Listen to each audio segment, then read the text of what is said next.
अब एक भगवत प्राप्ति का बिल्कुल सरल उपाय बता रहे हैं कि यदि आप जितेंद्री नहीं हैं, बड़े भजनानंदी नहीं हैं, आपका मन भगवान में निरंतर नहीं लगता है, तो तुम्हें हम बता रहे कि तुम्हें भगवत प्राप्ति सहज में हो जाएगी। कैसे? बोले कायेन वाचा मनसेन्द्रियैर्वा बुद्ध्यात्मना वानुसृत स्वभावात् करोति यदि यत् सकलम परस्मै नारायणायेति समर्पयेत् तत्। यहीं से प्रारंभ हुआ था साधन मार्ग। जब घर से निकले थे तो प्रारंभिक साधना यही थी, इसी श्लोक की थी। भागवत धर्म का अनुष्ठान, गायत्री अनुष्ठान आदि तो अलग चल रहे थे, लेकिन ये हृदय का भागवत अनुष्ठान भागवत धर्म का था। महापुरुषों ने, ऋषियों ने बहुत से मार्ग बताए भगवत प्राप्ति के, धर्म के। बड़े कठिन कठिन मार्ग हैं, लेकिन हम तुम्हें वो मार्ग बता रहे हैं, नवयोगेश्वर में जी कह रहे, सुगम से सुगम उपाय, सब कोई कर सकता है, स्त्री पुरुष बालक सब कोई कर सकता है। ये भगवत प्राप्ति का बिना पढ़े लिखे वाला भी कर सकता है। भोले से भोले अज्ञानी मनुष्य सुगमता पूर्वक दिव्य गति प्राप्त करेंगे इस साधन से। इसका नाम है भागवत धर्म। इस मार्ग में, भागवत धर्म में बड़ी से बड़ी त्रुटि हो जाए तो भी पतन नहीं माना जाएगा। बड़ी महिमा इसकी है। देखो, अन्य साधनों में अगर त्रुटि हो गई, जैसे आप 20 वर्ष से ब्रह्मचर्य हैं और एक दिन व्यभिचारी बन गए तो 20 वर्ष का ब्रह्मचर्य का क्या, ऐसे हर साधन में है। लेकिन भागवत धर्म में, नाम जप में, इनमें यह सिद्धांत लागू नहीं होता। आप 20 बार नाम जप किए हैं, इसके बाद भ्रष्ट हैं, तो 20 बार नाम जप आपके कल्याण का कार्य करेगा। 19 नहीं होगा, वो 20 ही रहेगा। 21 से शुरू होगा जब आपका शुरू होगा। किसी ने कहा कि आप महाराज जी कहते हैं नाम जप से सारे पाप नष्ट हो जाते हैं, तो लोगों का उत्साह नहीं बढ़ेगा पाप कर्म करने में। तो आप ध्यान से सत्संग नहीं सुनते हैं, तब ऐसा प्रश्न आता है। जब कभी ऐसा वर्णन होता है कि तुम चाहे जितने पाप किए हो, नाम जप करने से सारे पाप नष्ट हो जाते, तो वहां एक जरूर बात हम कहते हैं, अब लो नसानी अब ना नसई हो। आज तक किया, लेकिन हे हरि आज के बाद पाप नहीं करूंगा। तो हम वादा करते हैं, मेरे भगवान के वचन है, अहम त्वाम सर्व पापेभ्यो मोक्षयिष्यामि मा शुचा। और सूक्ष्म रूप से अगर आपने ध्यान से सुना हो कि अगर आज आप कहते हैं कि हे भगवान मैं आपकी शरण में हूं, अब आज से मैं पाप बंद करके आपका नाम जप करूंगा, पक्का आप निष्पाप हो जाएंगे। लेकिन कल फिर पाप जानबूझकर करते हैं तो प्लस हो जाएगा पीछे का। ध्यान से सत्संग सुनोगे तो प्रश्न नहीं उठेगा। क्या नाम जापक का पापोत्साह बढ़ता है? जप करके तो देख, प्रश्न करने की जरूरत नहीं। नाम जप करके देख। हम कहते हैं नाम ही एक ऐसा जो सर्व पाप प्रणाशनम। और देखो, ये तो हम कह रहे हैं, लेकिन इतने में से जितने बैठे हो हमें बताना कि एकदम ब्रेक मार के हमें दिखा दो कोई कि आज से भीष्म प्रतिज्ञा है और निर्वाह करके दिखा दो। ये तो कृपालु भगवान है, कह रहे हो, हम भी कह रहे हैं कि आज से हम पाप नहीं करेंगे। लेकिन हो सकता है कि ब्रेक मारते मारते गाड़ी बीता दो बीता आगे खिसल जाए, वो ब्रेक मानी जाएगी, ब्रेक ही मानी जाएगी कि देख लो पहिया नहीं चला है, पर ब्रेक मारी खिसक गया एक बीता, उतने में घटना घट गई। तो जनयो गुण प्रभु मान न काऊ, दीन बंधु अति मृदुल स्वभाव। अब मन रहा है विषयी पापात्मा, ब्रक मारते मारते कोई गलती बन गई तो राहत न प्रभु चित चूक किए की, करत सुरत सय बार ही। ये उसकी बात कह रहे जिसने ब्रक मारी पर चूक हो गई, ये उसकी नहीं कह रहे जो सुन के चूक करेगा। उसके लिए फिर नाम के बल से अपराध करने वाले को नामापराध लागू हो जाता है उस पर। कानून कानून है। अब ये जो भागवत धर्म का बोले, इसमें किसी भी निमित्त से प्रमाद हो जाए तो वो कर्तव्य से च्युत नहीं होता। जैसे जीटी रोड बड़ा है, खाली है, आंख मूंद के चलो तो गिरोगे नहीं, बहुत प्लेन जीटी। ऐसे ये बिल्कुल जो मार्ग भगवत प्राप्ति का भी बता रहे हैं भागवत धर्म का, बोले इससे आंख बंद करके दौड़ने पर भी कोई गिरेगा नहीं, अर्थात इस मार्ग में पतन है ही नहीं, गिरने का तो कोई सवाल ही नहीं। इसको कहते हैं भागवत धर्म। तो बोले भागवत धर्म करने वाले के लिए नियम नहीं है कि कोई विशेष प्रकार का कर्म करे। बहुत ध्यान से सुनो, वो शरीर से, वाणी से, मन से, इंद्रियों से, बुद्धि से, अहंकार से, अनेक जन्मों अथवा इस जन्म की आदत से, स्वभाव से जो करे यत करोषि, वो सब परम पुरुष भगवान नारायण को समर्पित कर दे, बस इसी से भगवत प्राप्ति हो जाएगी। शुरू करो। कई बार चर्चा कर चुके हैं, यही साधन आगे बढ़ाता है। सिद्ध बनने की कोशिश जल्दी मत करो, यहां बल्ली जल्दी सिद्ध हो जाते हैं। अरे क्या समर्पित करना, हम तो समर्पित ही हैं। सही ढंग से समर्पित हो जाओ तो ये निकलेगा नहीं कि हम समर्पित हैं। वो प्रभु कहेंगे ये मेरा है। हमें क्या, हमें तो सिर्फ इतना कहना है कि हमारे आप हो, बस। समर्पित है कि नहीं वो तो तुम जानो, हम क्या जाने। क्योंकि समर्पण का तो आपको स्वीकृति करनी हो, आप जानो कितना है, हम क्यों कहें।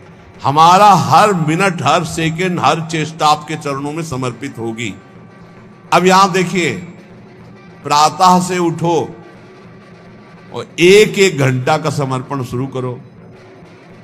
अभी बहुत जल्दी साधना के सोपान की ऊंचाई पर आ जाओगे आप, पक्का मान लो। लेकिन वही कर पाएगा जिस पर भगवान की कृपा, जो हम कह रहे हैं। एक एक घंटा का समर्पण, वो भजन हो, नौकरी हो, किसानी हो, खान पान हो, शौच स्नान का समय, जो भी समय आपका गया, फिर से ध्यान से सुन लो, इसमें तर्क मत करना। शरीर से, वाणी से, मन से, इंद्रियों से, बुद्धि से, अहंकार से, अनेक जन्मों की आदतों से, एक जन्म, इस जन्म की आदत से, स्वभाव से, अहंकार से जो भी कर्म हो रहे हैं, वो सब परम पुरुष भगवान नारायण को समर्पित कर दो। इसे भागवत धर्म कहते हैं। इसका फल होगा भगवत प्राप्ति। कायेन वाचा मनसेन्द्रियैर्वा बुद्ध्यात्मना वानुसृत स्वभावात् करोति यद यत् सकलम परस्मै नारायणायेति समर्पयेत। ये जब घर से भागे थे और गुरु शरण में हुए थे, तब से अनुष्ठान ये प्रारंभ उसी समय से हो गया था। क्योंकि श्रीमद् भागवत की कृपा बचपन से रही, घर में शाम के रोज भागवत की चर्चा।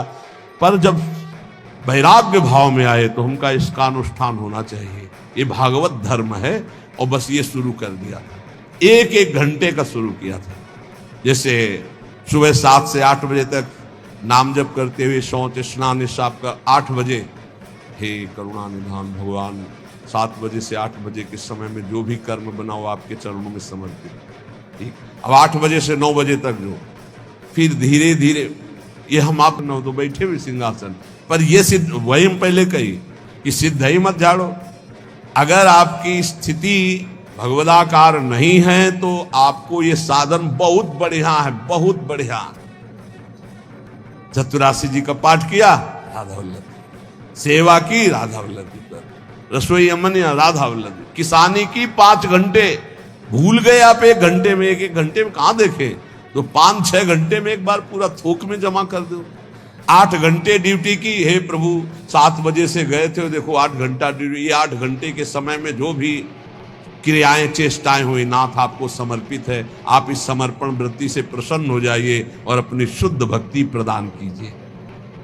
कह रहे ये समर्पण लोगों की मान्यता और धारणाओं से आपको उठाता चला जाएगा, और बताना किसी को नहीं, सुन लो और आज से धारण कर लो, बिल्कुल फ्री है। कोई एक विशेष भागवतिक कार्य समर्पित करना, ऐसा नहीं, स्पष्ट लिखा है। भागवत धर्म का पालन करने वाले के लिए ये नियम नहीं है कि वो एक विशेष प्रकार का ही कोई कर्म करे और वो भगवान को समर्पित करे। वह शरीर से, वाणी से, मन से, इंद्रियों से, बुद्धि से, अहंकार से अनेक जन्मों अथवा एक जन्म के स्वभाव और आदत से जो जो करे वो परम पुरुष प्रभु श्री हरि को समर्पित कर दे। इससे क्या होगा? आप समर्पण करते रहिए, आपकी स्थिति लोगों की मान्यता और धारणाओं से ऊपर हो जाएगी। कह रहे वो दंभ से नहीं, नाटक नहीं, वो स्वयं उसके अंदर ऐसे भाव जागृत हो जाएंगे। एवं व्रता स्वप्रिय नाम कीर्त्या जाता अनुरागो द्रुत चित्त उच्चई हसत्यथो रोदति रोति गायत उन्मादवन नृत्यति लोक बाह्या। ये समर्पण रंग लाएगा। क्या लाएगा? अब नाम में प्रीति होने लगेगी, राधा राधा राधा। उसको हृदय में अपने प्रीतम के नाम कीर्तन में स्वाद मिलने लगेगा, नाम में प्रीति होने लगेगी। नाम में जो ही प्रीति हुई तो अनुराग उत्पन्न हुआ। अनुराग का अंकुर जब आया तो चित्त द्रवित हो जाता है। अब वो साधारण लोगों की स्थिति से ऊपर उठ जाता है। लोगों की धारणा, मान्यता उस तक नहीं पहुंच सकती। जो समस्त कर्म भगवान को समर्पित करता है उसका नाम में प्रेम हो जाता है। नाम का प्रेमी अनुराग रंग में युक्त होकर लोगों की धारणा और मान्यता से, अध्यात्म की रूप से देखकर, चाहे जल सामने आए तो जल रूप भी भगवान, वायु स्पर्श करे, हाँ मेरे भगवान मेरा आलिंगन कर रहे। जिधर दृष्टि जाती भगवान, वो अनन्य भाव से भगवत भाव में डूबा हुआ सबको प्रणाम करता है।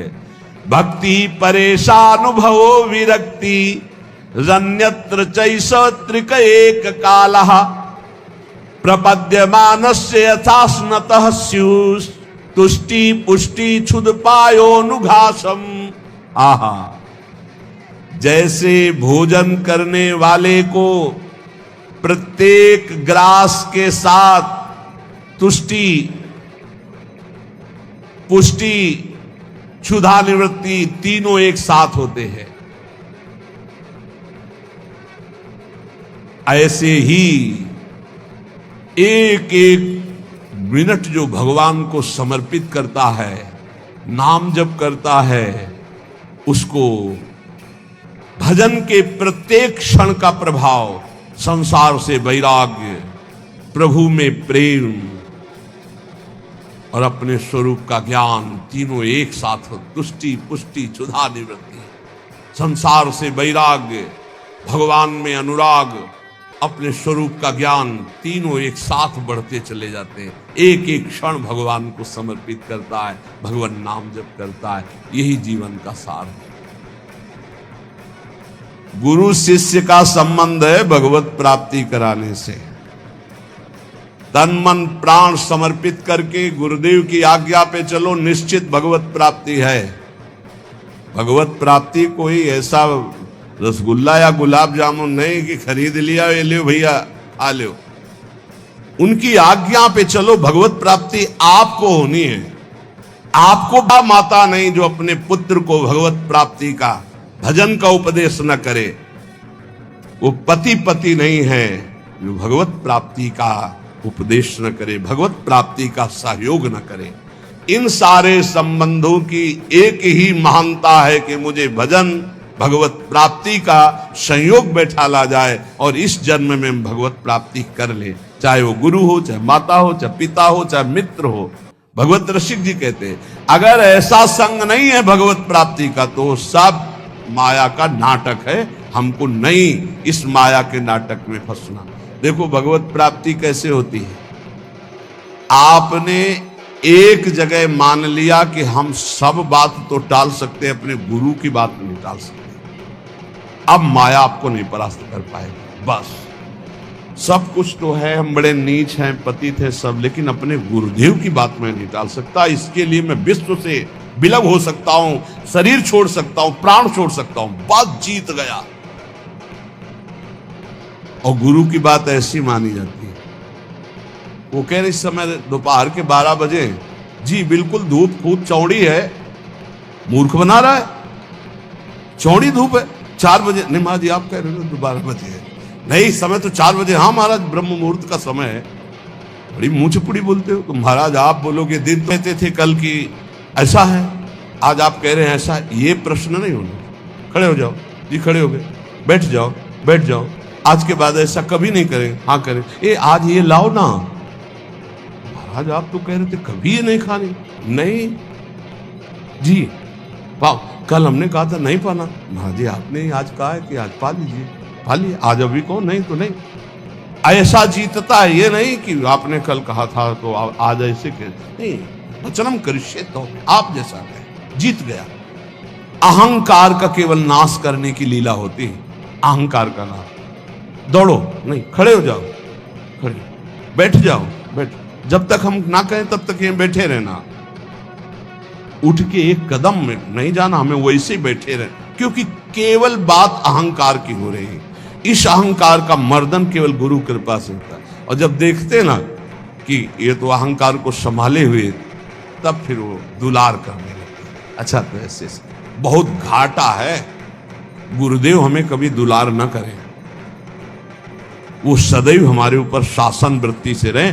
उनको कभी ऐसा न लगने पावे कि अगर हम तो अवहेलना करके हम चले। ये कभी एक साधक कह रहे थे कि हमें सबसे बड़ा दुख तब होता है जब आप विनय पूर्वक कोई बात हमसे कहते हैं। तब लगता है कि आज तक हमारी ऐसी वृत्ति अभी नहीं हो पाई कि गुरुदेव अपना मानकर हमको तू संबोधन करके बात करें। ऐसे बात वो विनय पूर्वक बात करें, मतलब सम्मान पूर्वक। कहीं मेरे अंदर अहंकार है, कहीं मेरी भूख है। बोले बस ये मुझे पसंद नहीं आता जब आप विनय पूर्वक बात, कि मैं आपसे हाथ जोड़कर प्रार्थना करता हूँ आप ऐसा। तब लगता है धिक्कार हमारे जीवन को। अभी तक मेरा अहंकार बकाया रह गया है, अभी तक गुरुदेव अपना नहीं माने, अभी तू कह के संबोधन नहीं करे, रे ऐसा करो। अपनापन तो तब हमें लगता जब ये विनय हट जाती। विनय तो पर से होती है। नहीं नहीं, अभी अभी गुरुदेव अपना नहीं मान। ये अहंकार की गलित वृत्ति में आता है भाव। अहंकार बहुत, यही भगवत प्राप्ति में, सिर्फ भगवत प्राप्ति में मुख्य है अहंकार। और इसी की गुफा में रहते हैं काम क्रोध लोभ आदि। इसी का नाश होता है गुरु कृपा। भोगों की प्राप्ति के लिए नहीं है। नायम देहो देह भाजाम नृलोके कष्टान कामान नरहते विद्भुजाम। ये तपो दिव्यम पुत्र कायेन सत्वम शुद्धे दस्मात् ब्रह्म सौख्यम त्वनंतम। हे पुत्रो, इस मर्त लोक में शरीर जो मिला है मरेगा, नष्ट होगा। इसमें बड़े रोग बड़े दुख आने वाले हैं। ये विषय भोगों के लिए नहीं मिला है। ये विष्ठा भोजी सूकर कुकर आदि को ये सब सुख प्राप्त है सांसारिक। इस शरीर को दिव्य भजन के द्वारा भगवत प्राप्ति कर लो, इसलिए मिला मानव देह। तपस्या के द्वारा अंतःकरण को शुद्ध करो। तपस्या कौन? जो हमारे अंदर काम क्रोध लोभ आ रहे हैं उनको जो हम चुपचाप सह रहे हैं, ये तपस्या है। इस शरीर को तपो दिव्यम पुत्रकायेन सत्वम शुद्धे दस्मात् ब्रह्म सौख्यम त्वनंतम। तपस्या के द्वारा अंतःकरण पवित्र करके भगवत प्राप्ति करो। तपस्या कौन? जो हम 2 बजे से जग रहे हैं, सब आराम से खा पी के सो रहे हैं, आप जग रहे हैं। अब आपका 10 बजे तक दिनचर्या चल रही है, कुछ थोड़ा सा जलपान, फिर भजन साधन, अपना रात दिन लगे हुए, काम क्रोध आदि शत्रु आ रहे हैं उनकी जलन सह रहे, ये तपस्या है। ये क्या करेगा? अंतःकरण को पवित्र कर देगा। इस शरीर से अनंत भगवदानंद की प्राप्ति होती है, अनंत भगवदानंद की। शास्त्रों ने बताया है, महत्सेवाम द्वारमाहुर विमुक्ते स्तमो द्वारम योषिताम संग संगम। यदि संत महापुरुषों का संग मिल जाए तो मोक्ष का खुला हुआ द्वार है। और यदि कामी पुरुष का संग मिल जाए, कामिनी में आसक्त, नाना प्रकार के भोगों में आसक्त, तो बोले नरक की सर्टिफिकेट है पक्का। संग से ही उत्तम गति होती है, उस संग से ही निम्न गति की प्राप्ति होती है। महत्सेवाम तो द्वार माहुर विमुक्ते, संतों की सेवा, संतों का संग, संतों की आज्ञा का पालन तो मोक्ष पदवी, भगवदानंद। और विषयी पुरुषों का संग, विषय सेवन तो कह रहे तमो द्वारम योसिताम संग संगम, ऐसे कामी नीच पुरुषों का संग नरक प्रदान करता है। कसम देने की जरूरत नहीं है, ऐसे पुरुषों का तो संग ही नहीं करना चाहिए। वो कहते हैं हमारी दोस्ती, अरे तिलांजलि देते तुम्हारी दोस्ती को, कभी मत आना, कभी मत बुलाना, कभी संग मत करना। नीच आचरणों में फंसाने वाले दोस्त नहीं दुश्मन होते हैं। किसी को नष्ट करना उसको व्यसन दे दो, किसी को नष्ट करना उसे भोगों में फंसा दो, नष्ट हो जाएगा अपने आप। तो नष्ट करने वाला दोस्त होता है कि दुश्मन होता है? ये बड़ा विचित्र माया का खेल है कि दुश्मन दोस्त बन करके आता है, हम उसे स्वीकार कर लेते हैं। संग का जिन प्रभु की तुम शरण में हो, यही अखिल कोटि ब्रह्मांडों के ईश्वरों के भी ईश्वर हैं, कोई अन्य आश्रय लेने की जरूरत नहीं। ऐसे प्रभु हमारी प्रियाजू की प्रेमाधीन है, इसलिए हम सदैव गरजते रहते हैं प्रियाजू के बल से, गोरे चरणारविंद की ठसक से रहते हैं। जिसको ये ठसक प्राप्त करनी है वो एक एक मिनट प्रभु के चरणों में समर्पित कर दे। भूल हो जाए तो जितनी देर भूल हो जाए उस भूल को भी समर्पित कर दे। एक एक क्षण समर्पण करने का फल मिलेगा। प्रभु की नाम में रुचि, प्रभु की लीला कथा में रुचि, इसका फल होगा। आपकी स्थिति अध्यात्म की ऊंचाई पे आ जाएगी।